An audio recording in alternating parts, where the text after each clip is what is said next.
మరొకసారి మీకు శుభాభివందనలు తెలియజేస్తూ సెలవు తీసుకుంటున్నా అధ్యక్ష. Thank you. రమేష్ బాబు గారు. ధన్యవాదాలు అధ్యక్ష. ఈ 16వ శాసనసభలో మొట్టమొదటిసారి మాట్లాడే మాటలు మా ప్రాంతవాసి అయిన మీ అభినందన మాటలు అవటం నా అదృష్టంగా భావిస్తూ, మీ నిజాయితీ, మీ చిత్తశుద్ధి, మీ తాలూకా అనుభవం నేను దగ్గర నుంచి చూసిన వ్యక్తులుగా, ఒకే పార్టీలో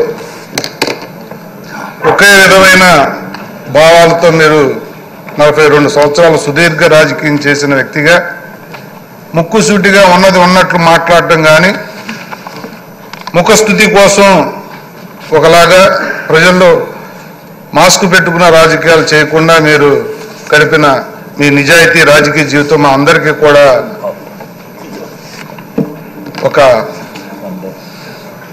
రాజకీయాల దగ్గర నుంచి మేము చూసాం. మిమ్మల్ని మీరు చేసిన విధానం, మీరు వెళ్ళే విధానం కూడా మాకు చాలా నేర్పింది అధ్యక్ష.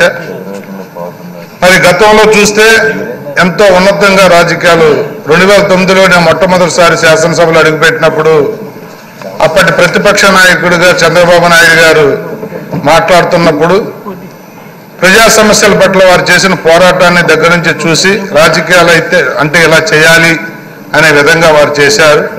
తరువాత 14లో ముఖ్యమంత్రి అయిన తర్వాత రోజుకి 18 గంటల్లో రాష్ట్ర శ్రేయస్సే తన శ్రేయస్సులాగా పనిచేసిన చంద్రబాబు నాయుడు గారి నాయకత్వం పట్టుకుని చూసాం దగ్గర నుంచి. అలాంటి వ్యక్తుల నాయకత్వంలో మీరు సుదీర్ఘ రాజకీయం నడిపిన వ్యక్తి.